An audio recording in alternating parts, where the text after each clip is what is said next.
시편 120편부터 134편까지는 성전에 올라가는 노래라는 제목이 붙어 있죠.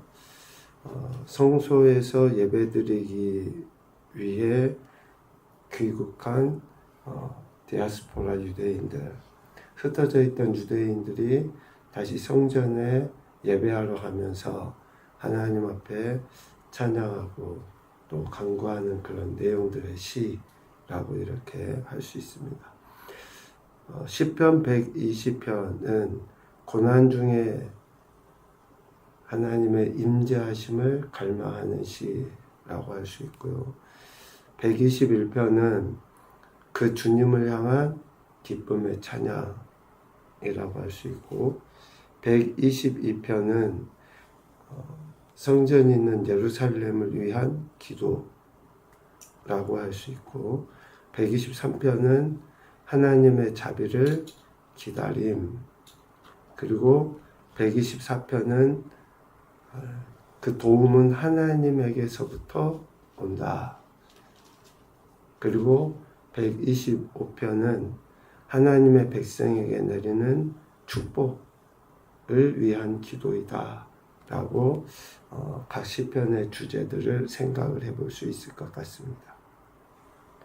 그리고 오늘 우리가 읽은 126편 같은 경우는 주님께서 큰 일을 행하신다. 그리고 127편은 사람의 노력에 대한 하나님의 축복을 주제로 한다고 이렇게 볼 수 있을 것 같습니다. 시편 126편에는 하나님께서 택하신 백성들을 위해서 큰 일을 행하신다 라는 것을 가지고 이야기합니다. 시편 126편의 배경 같은 경우는 1절에서 보면 시온의 포로를 돌려보내실 때에, 즉 바벨론 포로에서 귀환할 때 라고 할 수 있는데, 이러한 일을 행하신 하나님께 대한 그런 찬양이라고 할 수 있죠. 이 일을 행하심으로 인해서 택하신 백성이 얻게 될 그 기쁨, 감격, 환희, 이런 것들을 지금 노래하고 있습니다. 포로에서 귀환한 자들이 귀환하는 것으로 인해서 얻게 되는 그 기쁨, 1절에 보면 꿈꾸는 것 같았다.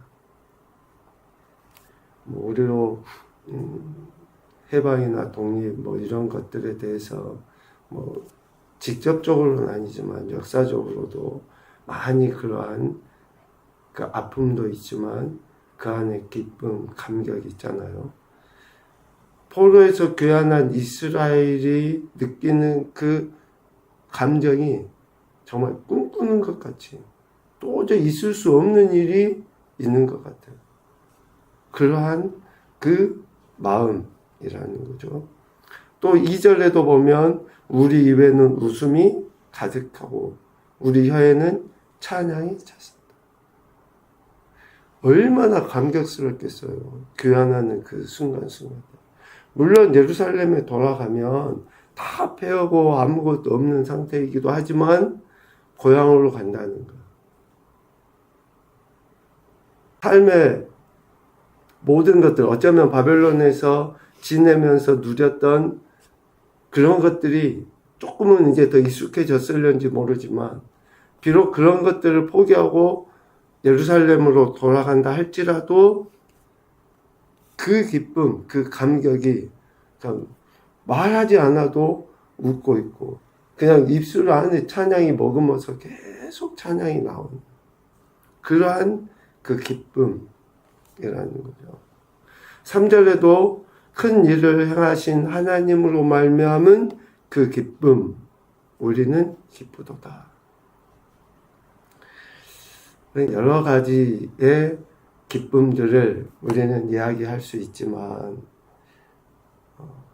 포로에서 귀환하여 고향으로, 또 그냥 단순한 고향이 아니라 각양의 우상을 섬기던 그 자리에서 하나님을 섬기는 그 자리로 나아간다. 얼마나 감격스럽고 기쁘겠습니까?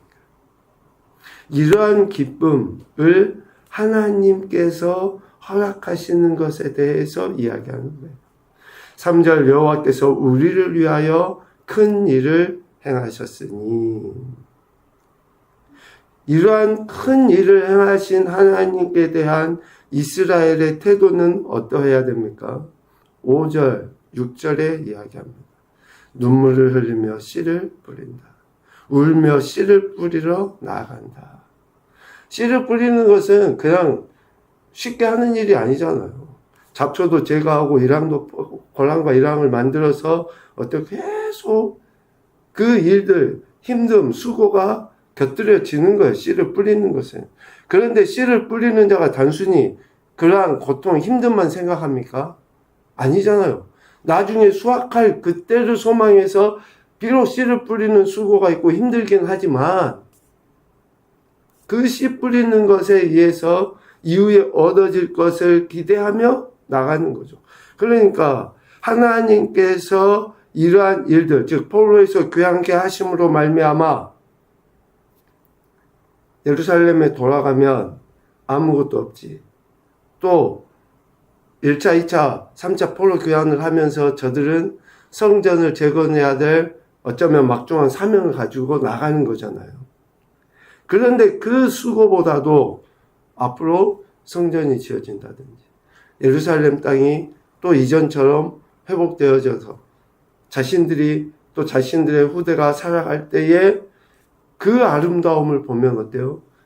지금 수고하는 것은, 지금 예루살렘으로 돌아가는 것은 수고가 아니라는 거예요. 그런 나중의 모습들을 소망하며 기쁨으로 나아가야 한다. 이런 기쁨의 은혜를, 감격, 환희를 누리기 위하여 지금의 수고를 기쁨으로 받아들여야 한다라는 것을 이야기하고 있습니다.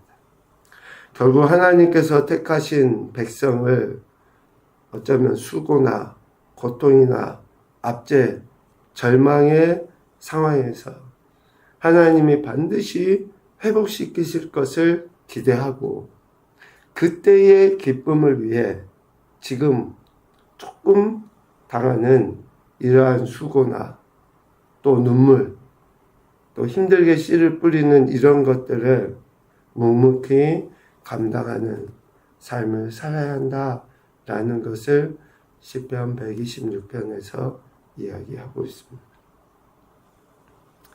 이러한 모든 것들의 결국이 하나님께서 이루어 가신다라는 것을 127편에서 강조해서 가르쳐 주시고 있어요.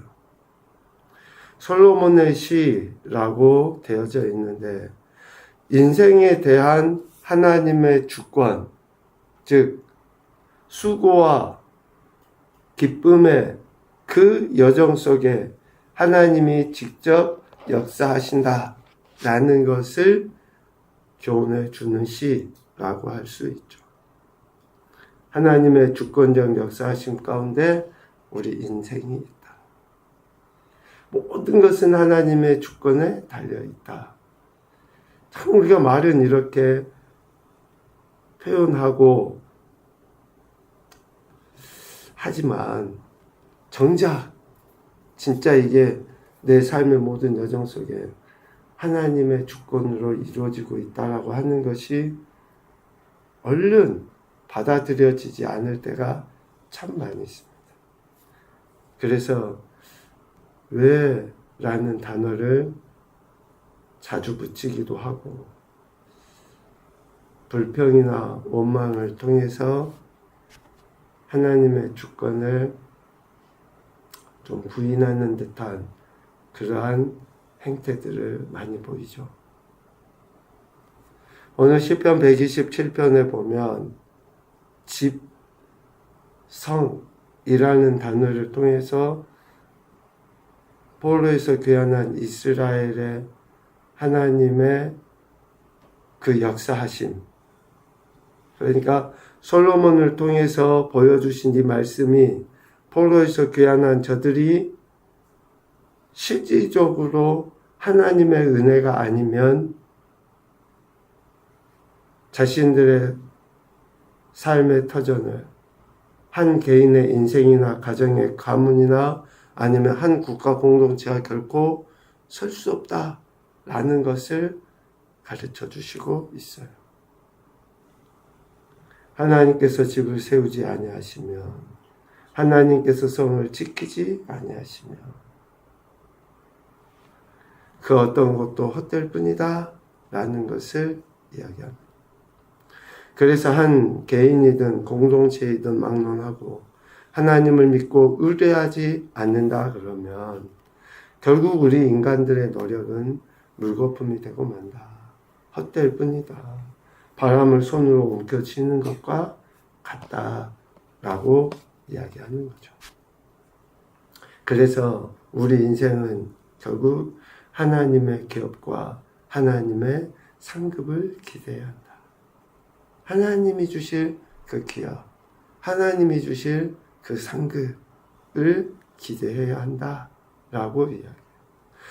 3절 보라 자식들은 여호와의 기업이요 태의 열매는 하나님의 상급이다 라고 분명하게 이야기합니다. 집의 혈통을 이어갈 아들, 또 집의 존재를 유지시킬 그러한 아들, 이것은 결국 하나님이 주신 선물이라는 것을 이야기하죠. 그러니까 가정이나 가문, 한 국가를 세워감에 있어 절대적으로 그 일은 하나님께 달려있다. 하나님의 선물, 하나님의 축복으로 인해서 세워지고 지켜진다. 그러한 가정과 가문 또 인생은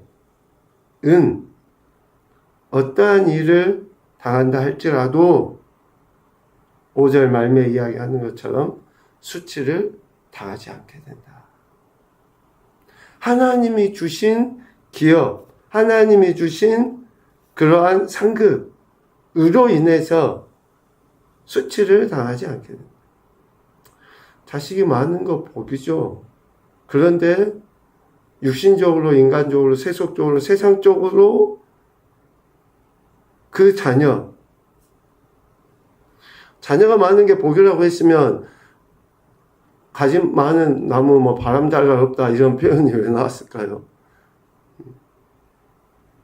그러니까 실질적으로 하나님으로부터 오는 것이, 그러니까 우리는 많고 좀 자녀의 수가 많고 적음의 문제가 아니라 하나님으로부터 하나님께서 주신, 즉 하나님의 주권적 역사하심 가운데 주어진 그것이 우리에게 은혜요 복이요 또 우리를 수치당하지 않게 한다라고 하는 것을 이야기합니다.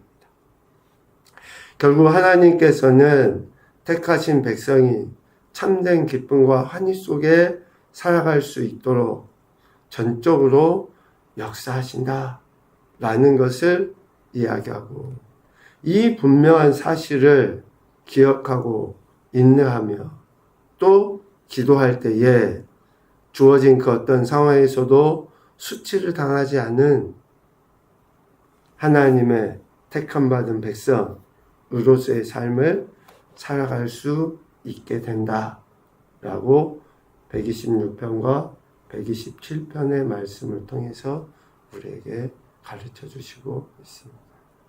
그러니까 늘 하나님의 주권을 인정하고 하나님으로부터 오는 그 기쁨의 은혜를 우리가 누리며 살아가는 것이 무엇보다 중요하다라는 것을 이야기합니다. 첫 번째 교훈은 참된 기쁨과 환희, 희락은 오직 하나님께로부터 온다는 것을 기억하자. 하나님이 주신 그 기쁨을 사모해야죠. 그래서 말씀을 읽고 또 기도하고 하는 것으로 기쁨을 찾아야죠. 말씀을 생각하면서 누리는 그 기쁨, 그 맛을 우리가 알면 자꾸 말씀을 읽게 되고 하는 거죠. 두 번째, 인내함으로 하나님의 역사하실 때를 기다리는 믿음을 보이자. 씨를 뿌리는 자는 수확할 때를 소망하며 씨를 뿌립니다. 세 번째, 하나님께서 세우시고 지키시는 우리 인생과 우리 가정이라는 것을 확신하자. 하나님이 우리를 택하셨잖아요. 그러면 하나님이 지금 우리 자신이나 우리 가정 가문 하나님이 세워가신다 라는 것을 우리가 확신하며 살아야죠. 그래서 하나님께 내어 맡기고 하나님이 그 일을 행하실 수 있도록 더더욱더 겸손히 그 주님의 뜻하심을 기대하며 살아가야 한다라는 것입니다. 늘 읽고 또 안다고 하는 그런 말씀이지만 다시 한번 오늘의 말씀을 통해서 우리가 오늘 한날의 삶을 전적으로 하나님께 내어 맡기고 특별히 이제 새학기도 시작한 우리 자녀들이 전적으로 그 하나님의 주권을 인정하여 하나님의 기업과 상급으로 아름답게 세워져 갈 수 있도록 오늘도 우리의 신앙과 삶이 그렇게 하나님의 역사하심 속에 이루어져가는 그런 귀하복된 한날과 또 우리 인생이 되실 수 있기를 주님의 이름으로 축복합니다. 아멘.